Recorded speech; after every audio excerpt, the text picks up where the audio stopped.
Good evening, and welcome to night two of College Information Week. It's my pleasure to introduce you to Miss Libby Pinti from St. John Fisher University. Miss Pinti is the Associate Director of First Year Admissions at Fisher and a proud alumna who graduated with a Bachelor of Science in Management.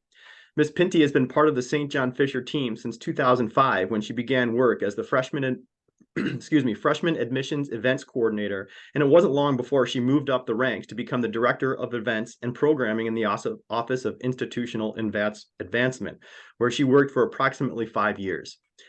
From there, she served as the associate director of development and director of parent engagement. And after 4 years in that position, Ms. Pinti became one of the gatekeepers of St. John Fisher University when she began her work in the Office of Admissions in 2021. Since then, Ms. Pinti has worked with prospective students from almost all of the Rochester area high schools, including McQuaid Jesuit. I think Ms. Pinti's St. John Fisher career as a student and now as a professional make her an expert in helping students identify important factors as they develop their college lists, decide where to visit, and then ultimately apply. So without further ado, I'd like to turn things over to Ms. Libby Pinti.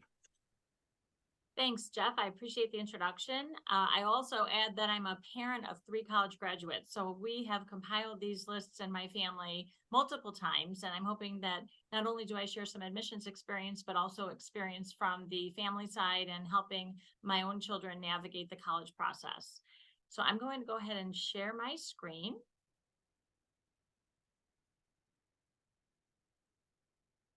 So hopefully you can see the presentation. It starts with the slide building your college list, which is basically the presentation that I'd like to provide tonight. I appreciate everybody joining, and certainly this is a task that is sometimes considered to be a daunting task, but certainly something that will be important throughout the high school years, especially if the family does stay organized, if the student sort of hones in on interests and dislikes and so on.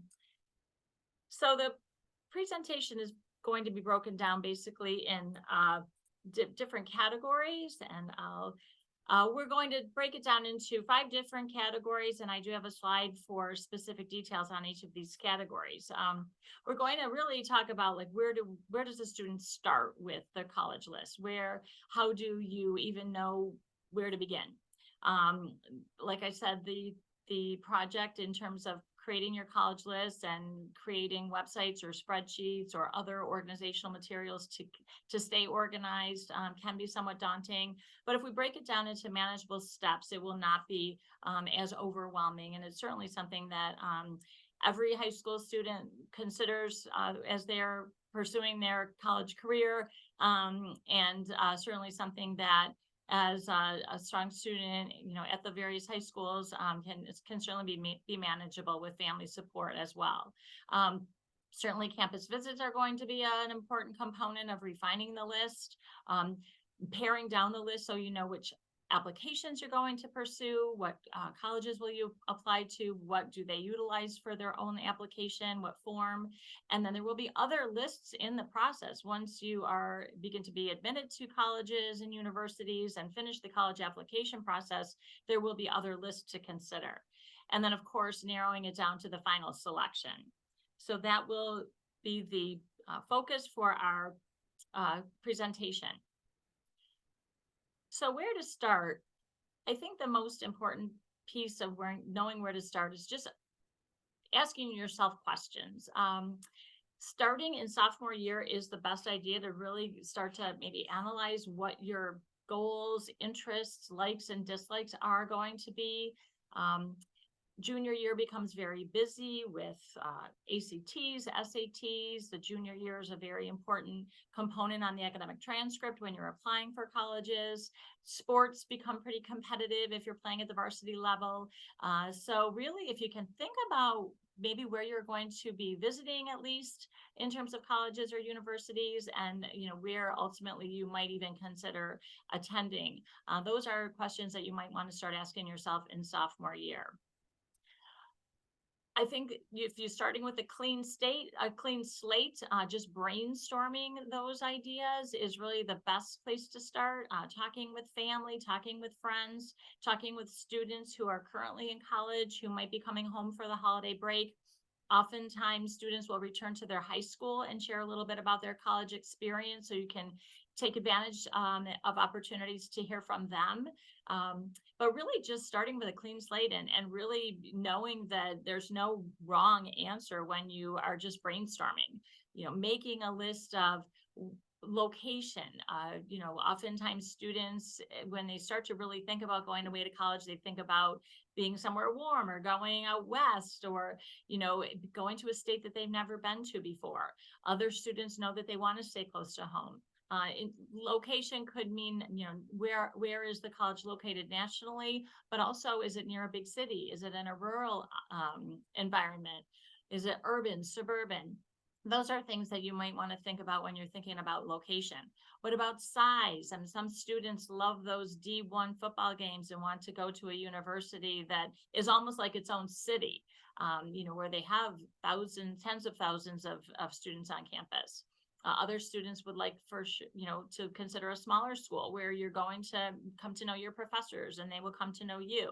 What is your major? Now, that's not something that students often actually know in their sophomore year, but we always recommend that maybe that's another exploratory opportunity to consider what you might major in, where you can maybe take electives in high school, or do some job shadowing or volunteering to help maybe narrow down what you're interested in doing, or conversely, what you might not be interested in doing, ruling different topics out in terms of what you might major in. And then activities, of course, students want to continue a sport or continue a club or continue with their theater or their music. So you want to make sure that the colleges that you're considering do have the activities that you want to continue to pursue in your higher education. As I said, asking questions of your family, of your school counselors. School counselors are a wealth of information. Just having worked with students over many years and maybe learning from those students' mistakes or successes. Certainly, I would highly recommend talking to school counselors, and even navigating the school counseling library if there is one. Just opportunities to hear from alumni of your high school, and maybe having a network of that through that counseling office.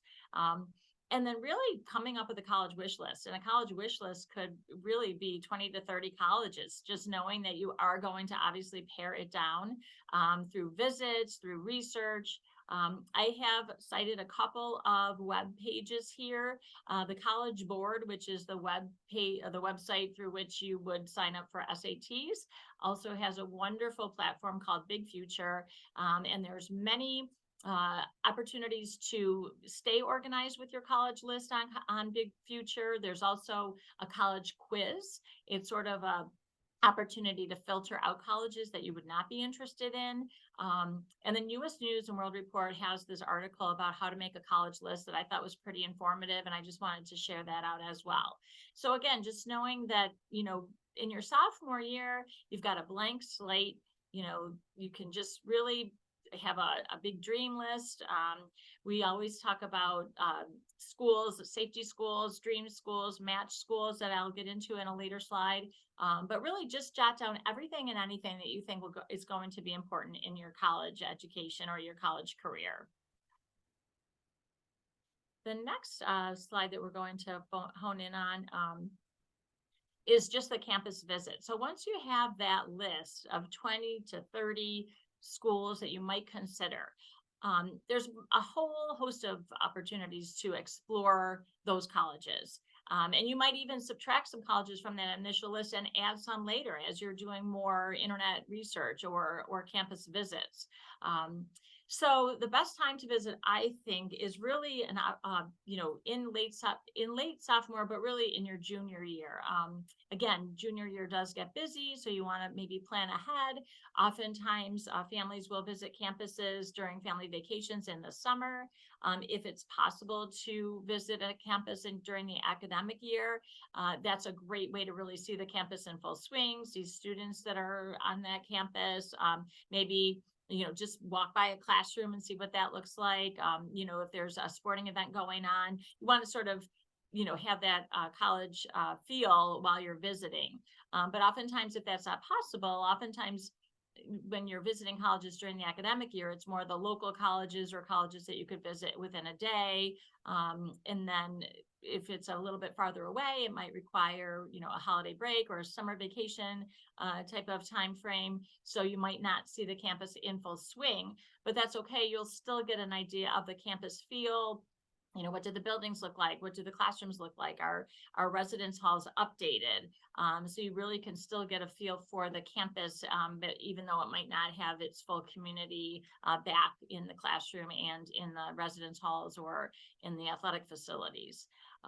Another great way to see colleges as, again, late sophomore, even early junior year, or explore colleges is through college fairs. And of course, there's the National College Fair that the Rochester area holds downtown each March.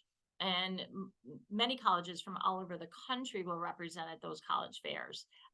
You'll want to do a little bit of homework before you attend those college fairs, because it is a very time consuming afternoon and you can't obviously stop at each and every single booth, but look to find out who is at the college fair and if they're on your list. What are the questions that you're going to ask a representative when you visit the college fair? Oftentimes more recently, college fair representatives will have electronic opportunity to scan a QR code. So if you have your QR code scanned or queued up on your phone so that they can get the information that they need to keep you in the loop and to keep you on mailing lists, if that technology isn't available. I remember just a few years back, students would bring mailing labels. So if a college had the inquiry card or what have you that you needed to fill out to provide your information, you could just slap a mailing label on there with your name, your address, your email, and your cell phone number. So just being prepared so that you can provide the information that the college is going to need in order to stay in touch with you and to focus on mailings that would be of interest to you, whether it's about a particular major or scholarships that you might be eligible for, or when is it time to get in touch with coaches or what have you. So you do want to have as much information as concisely as possible to give to that college representative, but also at the same time have your questions ready to roll when the representative has a minute or two to answer your questions, because you can really filter out a lot of colleges from your list just by going to these college fairs where many representatives will be available. Certainly, other opportunities for campus visits include information sessions where you're going to have a presentation from an admissions counselor about specifics on that campus. A campus tour will just give you general information. That's usually led by a student ambassador or a current college student at that institution. Open house programs are a little bit more of a comprehensive overview. That's where colleges really show their best light. The faculty are available. You can sit in on academic program sessions, meet with coaches, talk to students. So that's really sort of everything in a nutshell on a Saturday afternoon, or sometimes colleges will host those open house programs on a school holiday. Athletic recruitment days are important for students who are looking to play a sport or participate on a NCAA team. You'll have to look to see what NCAA guidelines are in terms of how those athletic visits look. Depends on the division of the school. So certainly you'll want to do your homework and maybe talk to either the institution admissions offices, or if you can go directly to the coach, that would be a great way to get some answers as well.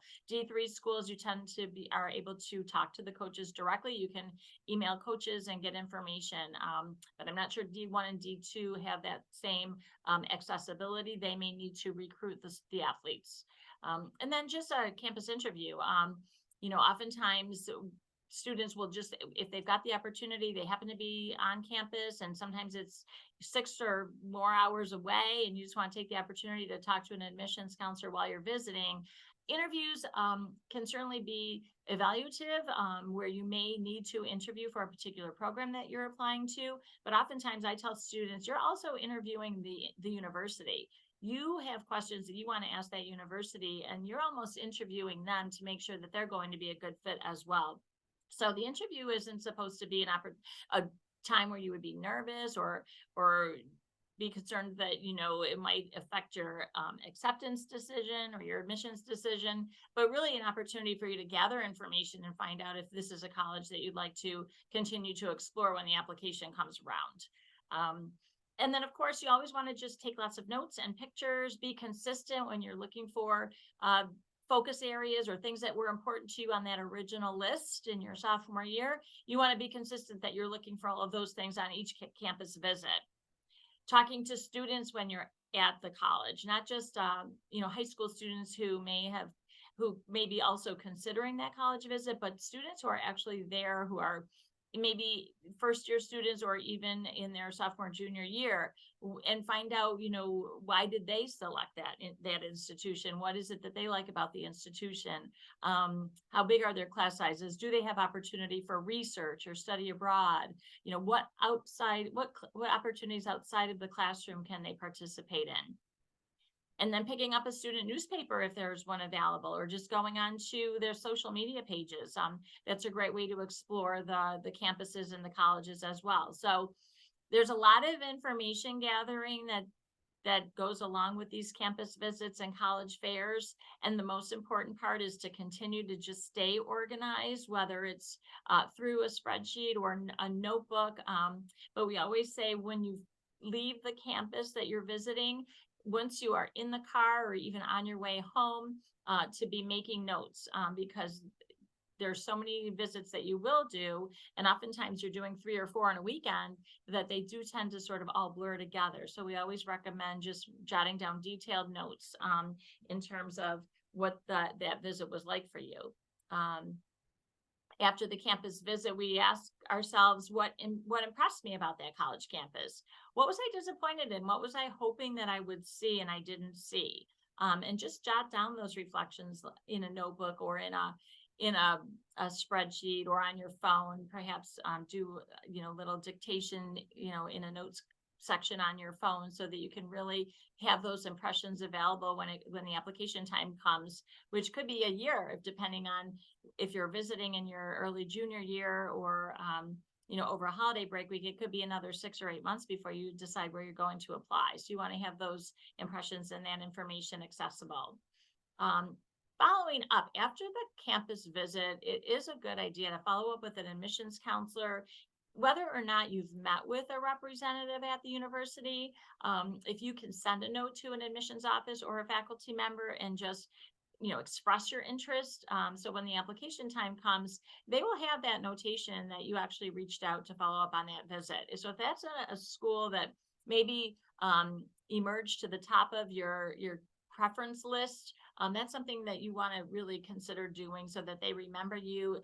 Follow up is really a wonderful thing. I know that when we get emails from students who have visited or who have just submitted their application, I just got a handful this week, students that had reached out to me to say, hi, just wanted to let you know that I'm applying and that I really am very interested in attending St. John Fisher University. And that makes a real impression on the admissions representative.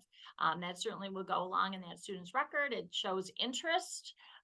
You'll find later when you're applying to colleges, student interest is very important. We want to know that if we're going to admit this individual, that they have a desire to maybe come to Fisher, that a spot that we're holding for them is something that they might, that they're seriously considering.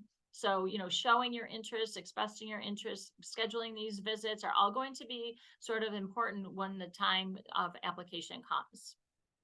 And then for your own interest or for your own satisfaction, you want to find out, did that school follow up with you? Did the tour guide send you a postcard? Oftentimes universities will follow up with a little note from the tour guide or a faculty member.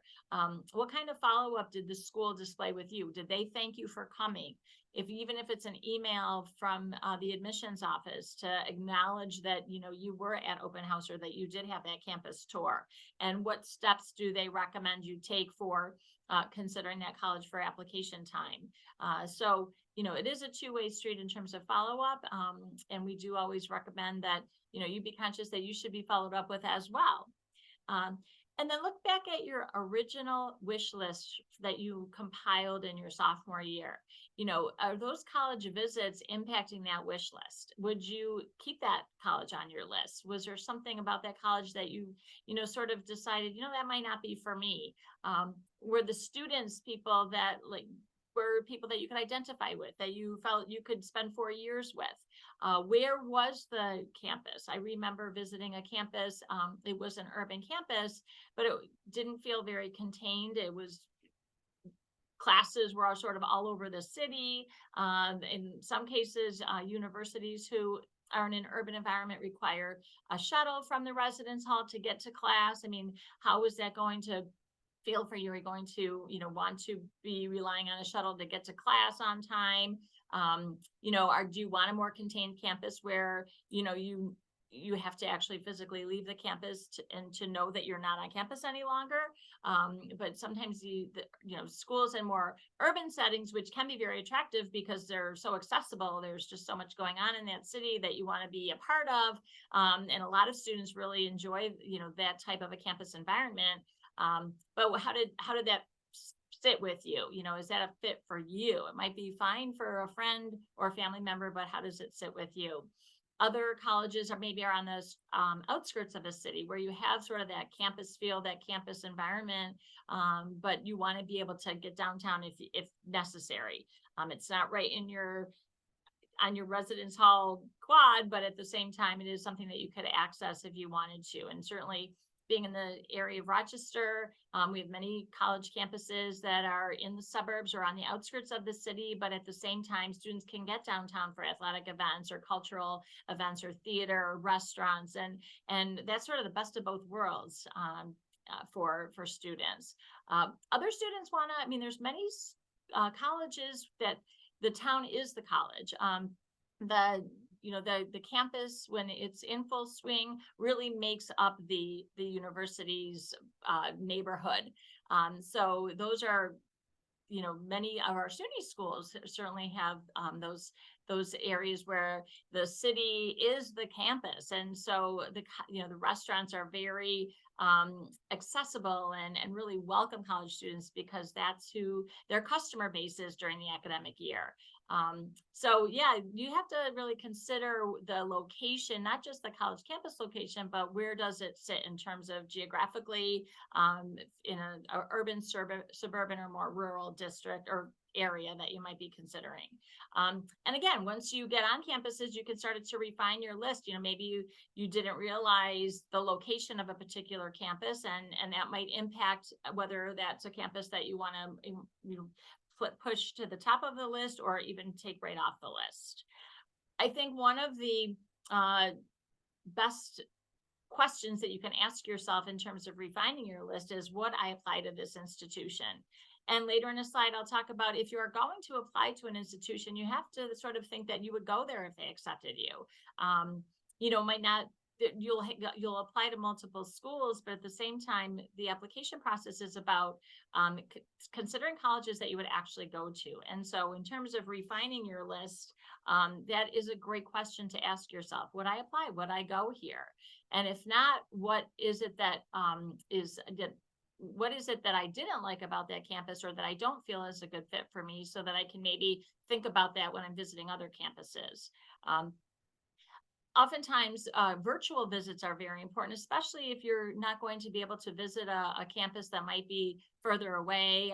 If you are considering a campus where you might even have to fly to that location, you might consider a virtual visit. Lots of colleges now and universities, especially since COVID, will have virtual tours on their websites. You can go in and look to see what a classroom would look like.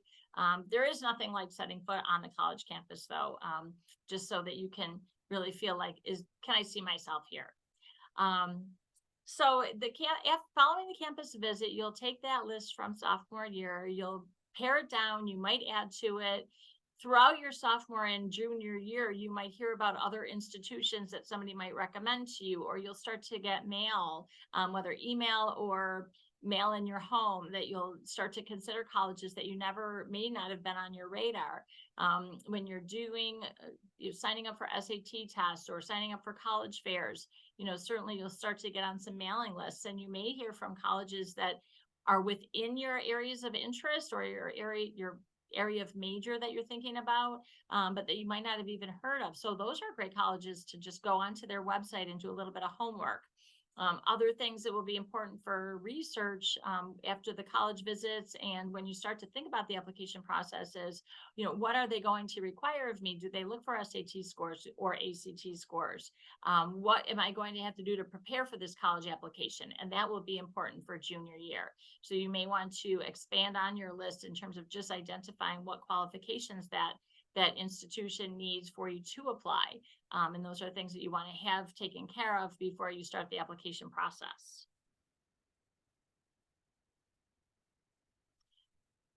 So throughout the junior year, you'll be visiting campuses, attending college fairs, talking with friends and family, talking with students when they return home from holiday break or over the summer vacation. And then just really narrowing your list down to the applications. So if you went from 20 or 30 institutions that you wanted to visit or do some research on, you're really going to try and pare those down to about 8 or 10 for the application process. We've seen students who have applied. The common application, just to back up, is the universal application that colleges utilize. So students don't necessarily have to fill out a university-specific application. They will go to the common application to apply for multiple schools or apply to multiple schools. So the common application allows a student to apply up to 20 institutions. We've actually had students ask if they could print a PDF because they've already exceeded their 20, and now we're going to be, an additional institution. So, but 20 really is a lot. I mean, if you talk to your school counselors, if you talk to family members, I think just so that the application process isn't too overwhelming or too expensive, given the fact that there are admissions fees that go along with the application process. In many cases, you do want to try and narrow it down to 8 to 10 schools. And there's no right or wrong in terms of visiting colleges in fall of your senior year as well. Students are applying and visiting sort of simultaneously all the time. It's just nice if you can visit your institutions prior to that application season, just so that you have that list pared down and, really more of a finite list that you will consider to apply to. So, we suggest, obviously, once you make that list of 8 to 10 college applications that you're considering, you again want to, find a way to stay organized. This might be where you're going to have a spreadsheet where there's going to be columns that will be important to you. When you're filling out applications, making sure that you've got all of the things that school needs in order to complete your application. Different schools have different requirements. We at Fisher require a letter of recommendation, an academic transcript. We do require the college essay, which is a part of the common application. And we also do, we're SAT optional or ACT optional. So we have at the bottom of this slide, it talks about monitoring admissions portals. Most institutions will have some type of a way for students to check to make sure all of their pieces are received, if you will, that will complete that application. So you do want to monitor admissions portals. You want to remember where did you apply and who still needs what, and does this school, sometimes students, if they're applying for performance education or theatrical schools or music education, they might have to complete an audition or submit a portfolio. Are those pieces ready and off to those institutions to complete the application? So you're going to start with your sophomore year and starting the college list, and what does that look like? But then your lists are going to change and be modified from sophomore year up until senior year when you start to apply. So now your lists are, where am I applying and what is it that the school needs to complete the application? There are websites, again, that College Board website does sort of have a tool that you can use to stay organized. That's something that you can certainly pursue online. I like College Board because it is not a platform that would necessarily charge you for maintaining that profile. So you just be careful about different websites that you're going to use in terms of the application process to make sure that they're not charging you for some of these platforms. That's not really necessary when there's other tools available. In terms of, I mentioned the application cost. Some schools don't have an application fee, other schools will. And again, it does get expensive when you're starting to apply to different universities, and they might charge $75 or more to apply to them. And if you're applying to 10 schools, that really adds up. Just know that you can be talking to your school counselor if you do need a common application fee waiver.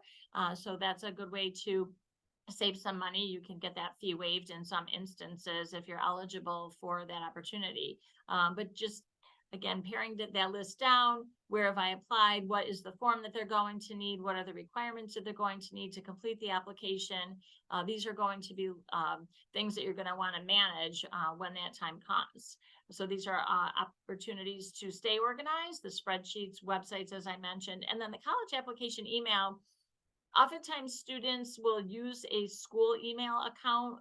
We find that can be difficult in terms of communicating with the student because of the spam filters that are a part of the school district policy. So oftentimes our communication gets lost.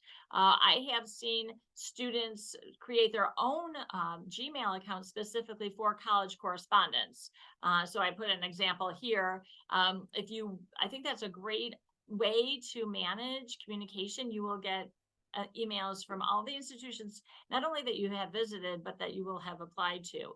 And you want to be able to have them all go to one email address if possible, just so you can filter through them all, make sure you're responding when you need to respond, making sure that you're, watching deadlines when you need to, be considered for, if you are being considered for different scholarship applications and so on, there's deadlines involved. So those, if you have one email that can sort of be separate from all of your other personal emails or school emails, that really can help manage that correspondence. Application deadlines vary. So many schools will have deadlines. Recently, the SUNY schools, the University of New York SUNY schools had a November 1st deadline. There was a scholarship or some type of a benefit if you applied to a SUNY school by November 1st. So those deadlines could be in place if you're considering applying to a state university.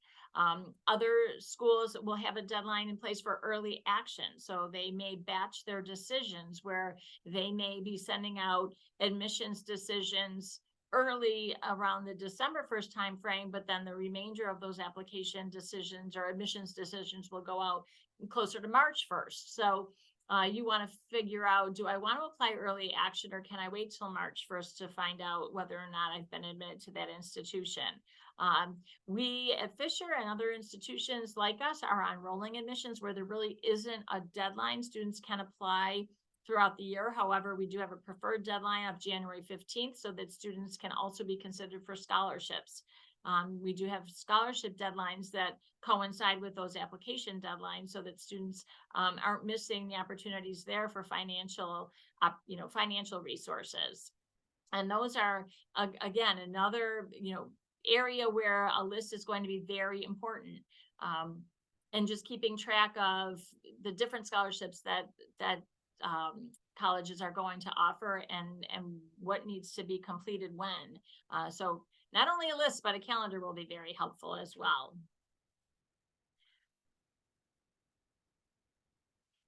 This is sort of a perfect segue into the other lists that are going to be important for you. So once a student applies in fall of their senior year, and again, a good guideline is really almost by Thanksgiving of senior year is a wonderful gauge so that you've got those college applications and university applications out of the way before you start to consider filling out financial aid forms and scholarship applications. And these will be other lists that will be important for you to stay organized, stay on track, making sure that you're not missing deadlines.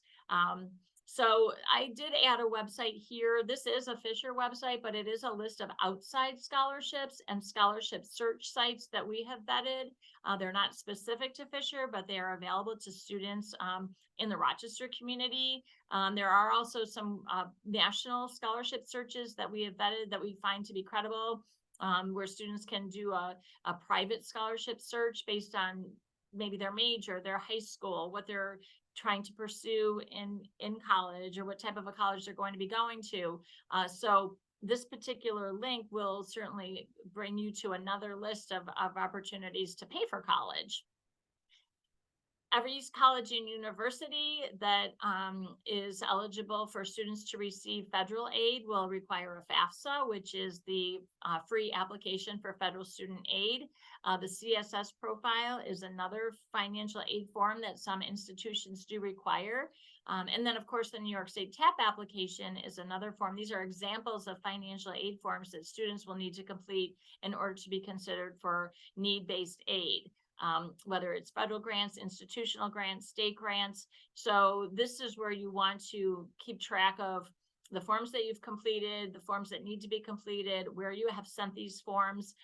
We will have students who may apply to Fisher a little bit later in the process, and if they have filled out their FAFSA form, months ago, and now they're considering Fisher for their higher education, they need to go back into the FAFSA and submit it to Fisher. So, just sort of doing some backtracking to make sure that everybody has what you need as well, depending on the timeline of when you apply to different institutions. Comparing college costs, and that is something that is really going to require almost a spreadsheet, or some type of a document that you can keep track of not only the cost of the college, but once the aid has been awarded, the scholarships have been awarded, considering the net cost, what other resources do you have available to you? Did you apply to private scholarships? Sometimes if you are applying to scholarships through your high school or through other sources, that money will get sent no matter where you go. That'll get sent later once you make your enrollment deposit. So just, keeping track of just college costs and what is the net cost. Athletic offers, students who are wanting to play a sport, and waiting for offers from coaches, and oftentimes those come before, sometimes coaches will make an offer to a student or indicate that they've got a spot on the team if they're accepted into the institution, and keeping track of those offers as well. They might not be as non-exhausting as perhaps the college application process. They might be a little bit more obviously competitive, but just again keeping track of where do you want to play, which team was the most felt the best fit for you. Oftentimes with athletic recruitment, athletes will have an opportunity to spend an overnight with the team, or have that immersion experience where they're on the campus for 24 hours. They go to the game, they eat in the dining hall, and certainly coming away and making sure that you're taking notes so that when those athletic offers come through, what really felt best for you, what was the best fit for you, not only athletically but then also academically from that institution. And then once students start to get accepted to institutions, there are a host of accepted student visit opportunities where you can go back to really have a second look, and maybe a deeper look than you did on that initial college visit in your junior year. You can sit in on a class, you can speak with faculty, you can eat in the dining hall, you can really have a day on campus shadowing a student and really getting the feel for what is this going to feel like for me for the next 4 years. Can I see myself on this campus for the next 4 years? It is something that you want to keep track of, because different universities and colleges offer different visit opportunities for accepted students. But this is a little bit more of a, like I said, a deeper look into the institution. There's going to be different levels of questions that you're going to ask yourself when you go on to these accepted student visits. So certainly these are lists and resources that you're going to want to keep track of once you start to get accepted to the institution. Oops. Jumped ahead there. Sorry about that.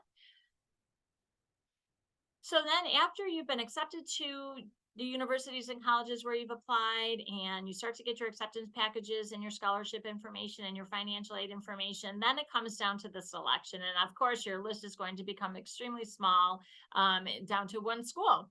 I mentioned before the different levels of schools that or the different categories, if you will, of schools that you might apply to, where we talk about dream schools, schools that, you know, perhaps you're not thinking that you would, be accepted, or you might not be able to afford it, but you never want to rule those institutions out. You really do want to, if they're on your initial list and you've had a visit and those are schools that you really, are still considering, never rule a school out because of affordability or, what their GPA requirement looks like. Everything is very general, and oftentimes a school that looks most expensive oftentimes has the most available scholarship opportunities.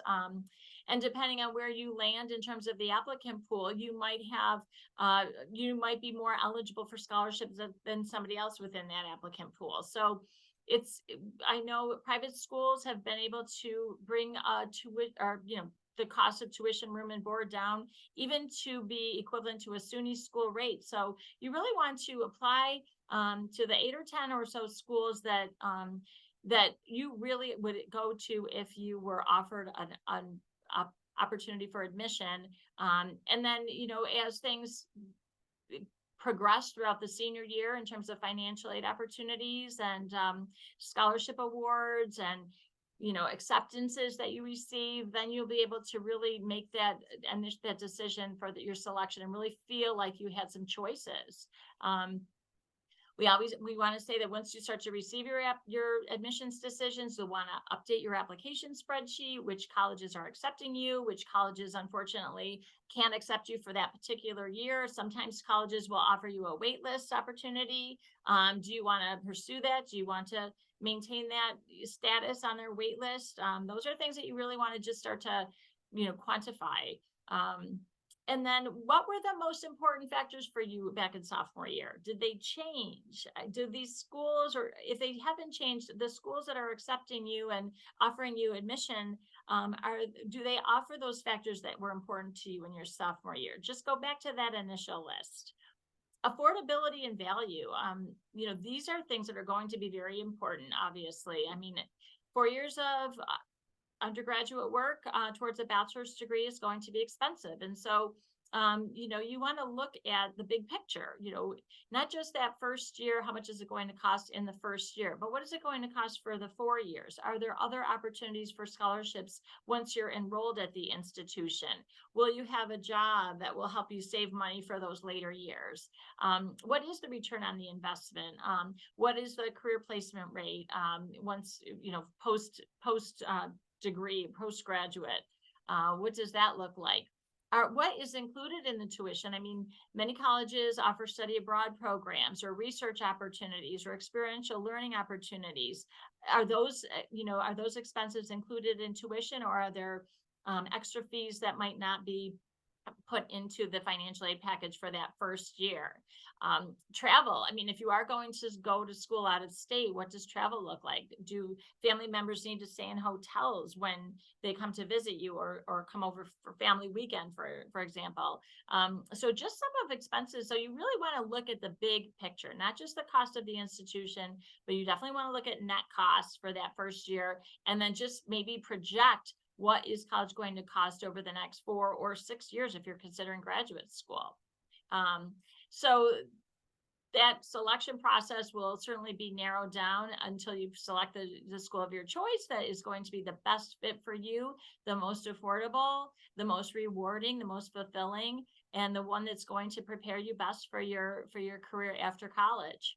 There are a couple of things I wanted to mention also. In a 4-year institution doesn't necessarily mean, that's not for everybody. There's certainly many opportunities for schools as you start your college list in your sophomore year. Consider a 2-year school. Is that something that would be on your radar?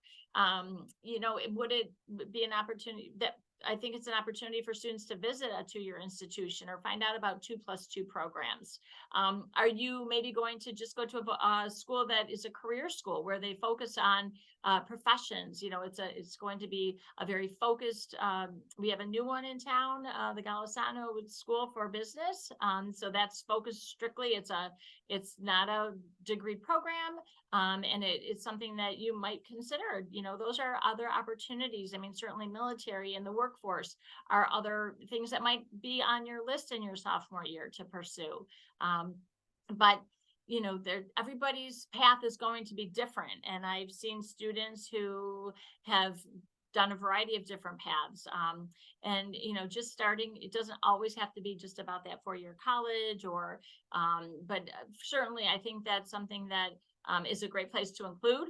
Those are institutions and colleges that you should include, or at least not to rule out. If you're thinking that maybe it's not for you, you might want to just, again, go throughout that visit process and talking with counselors and other students to find out, if that's something that you could see yourself doing. But at any rate, once you decide on a college or choice after you graduate from high school, you need to really just congratulate yourself. This is a journey, as I mentioned earlier. It is a journey that you're going to want to pursue. Over the latter years of your high school career. But if you do stay organized, if you utilize the resources that are available to you, if you work with your family and your peers and your school counselor in helping you in the process, it really is an enjoyable journey. Just having visited many college campuses and having the opportunity to travel throughout the Northeast, there's a lot of things that you'll see and be exposed to. And even if you're just considering staying local, it probably is not a bad idea to just visit at maybe a school out of the region, just to see what that looks like. Just don't limit yourself. Definitely expand your horizons a little bit, even if it's just for the college visit. And colleges welcome students all the time, just to see the campus, to learn a little bit more about their academic programs. And this is really your opportunity to take advantage of what's out there. And then if you decide, if you end up going back to your original thought, the choice or the place that you really started out thinking that might be for you, at least you've done all of your homework, you've been very thorough in the process, and you landed where you needed to be. So I do wish you the best of luck. I think it is an exciting time. Oftentimes younger siblings can go along for the ride and they can start the process even earlier. But I really do wish you all the best, and certainly feel free to reach out at any point if you have questions along the way. Thank you. Thank you very much, Libby. Really appreciate your time and expertise here. I was writing questions as you were talking, but you addressed pretty much all of them.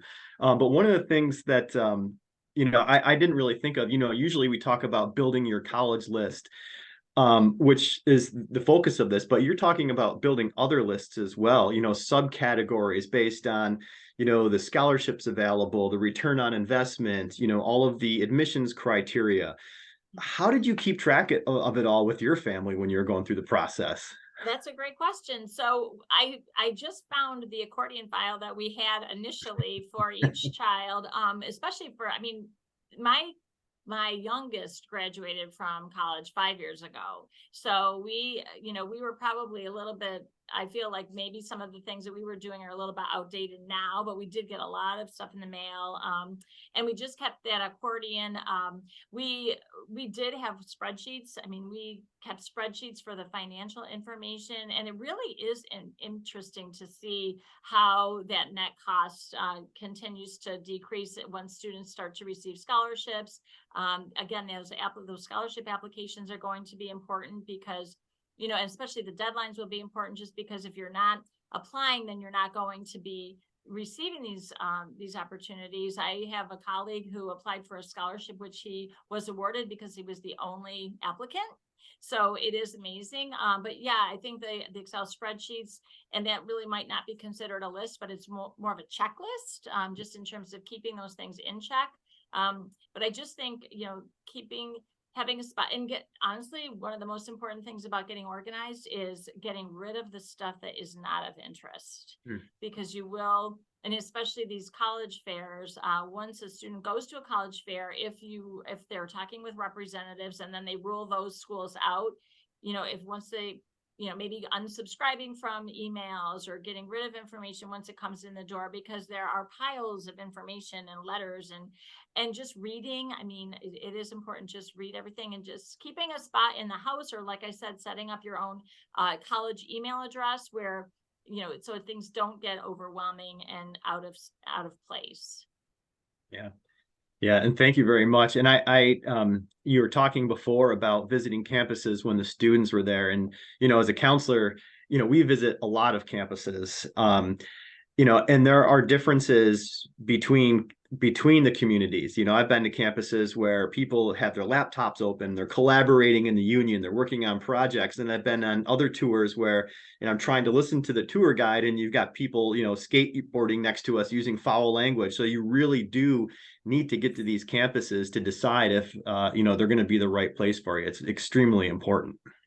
Well, and I always think too, it's like, planning a vacation. I mean, the pictures look beautiful, and it's not until you get there to really realize, what it's going to be like, or do I really have an ocean view, or, that kind of thing. So, but yeah, I think getting your foot on the campus and talking to students. One of my sons went to a couple of college campuses where he just once he got there, it looked, it wasn't necessarily the website or the pictures. It was sort of the academic programs that they offered were something that he was interested in. But once he got there, he just didn't feel like it was a good fit. He didn't feel like he could relate to some of the student body that he interacted with. So, it was a great exercise, and, they were out of town. So it was a great opportunity to sort of visit the area while we were there.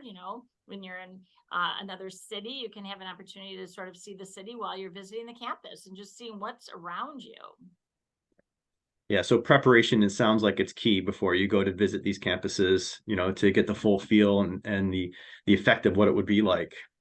We often tell students who are from out of the area when they visit Fisher to drive into Pittsford, drive down East Avenue and get downtown, and just to see what because the 4 years of college is really like 4 years of home in Rochester too. So. Great.